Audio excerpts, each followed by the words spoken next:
Long ago, in the village of Oku, there lived a young girl named Abanny. She was kind and hardworking, but was not considered beautiful. Unlike the other girls who had smooth, flawless, glowing skin and long hair, Abanny's features and beauty was ordinary and plain and was never called beautiful. The village boys never looked at her, and women often pitied her, shaking their heads as they whispered behind her back. Abanny longed to be admired. She wished for people to look at her with amazement. Men to fight for her attention and women to envy her beauty.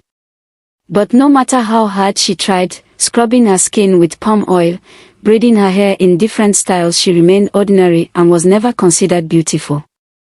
One evening, as the sun dipped behind the hills, an old woman appeared at the village river where Abanny fetches water every 4 market days. The old woman's eyes glowed like night lantern, and her voice smooth like the river stone. "My child," the old woman said, "I know what your heart desires. I can make you the most beautiful girl in this village, and the entire land." Abanny's heart pounded. "How?" she whispered. Then the old woman smiled softly. "Everything comes with a price. Are you willing to pay the price?"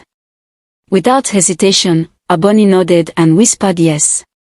The old woman reached into her woven bag and pulled out a small, black calabash filled with thick red oil and fire. "Take this," the old woman said. "Rub it on your face before the moon disappears from the sky. When the first rooster crows, you will wake up the most beautiful girl in Oku's village and beyond. But remember, it comes with a price." Abanny barely heard the last words. She ran home, excitement bubbling in her chest. That night, she covered her face in the oil, feelings of strange warmth spread through her body. She fell into a deep sleep, her dreams filled with golden lights and whispers of admiration.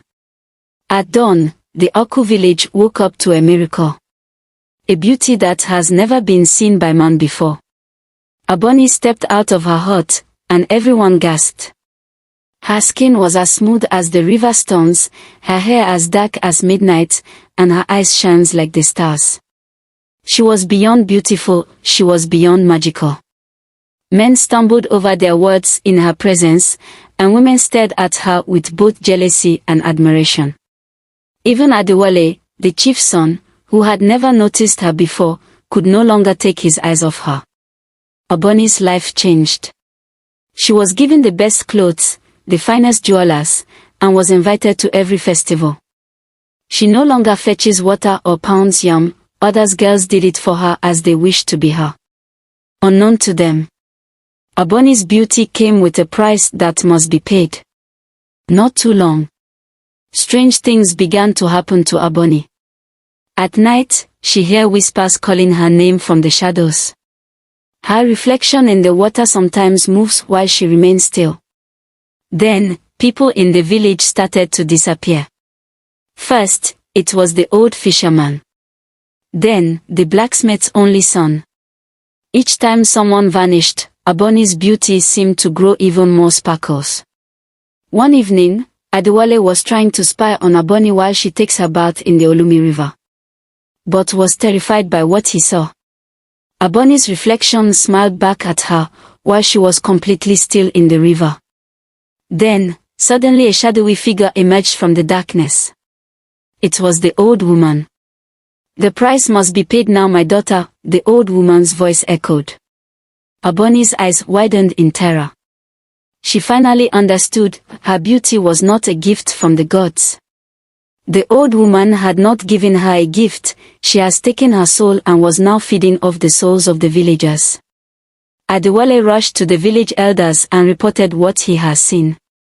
The elders gathered at the village square, called upon the gods for guidance and made sacrifices. The next morning, as the sun rose, Abanny's beauty began to fade. Her skin turned pale, her hair thinned, and her eyes lost their sparkle. One by one, the villagers turned away from her, whispering curses and dark magic. By the time the sun had fully risen, Abanny had vanished, leaving behind only a faint echo of her name in the wind. Some say she was taken by the spirits, while others say she still roams the land, searching for another soul to take her body. To this day, the people of Aku tell Abanny's story as a warning. Beauty gained through dark magic always comes with a price. And some price can never be paid. Like, share, and subscribe.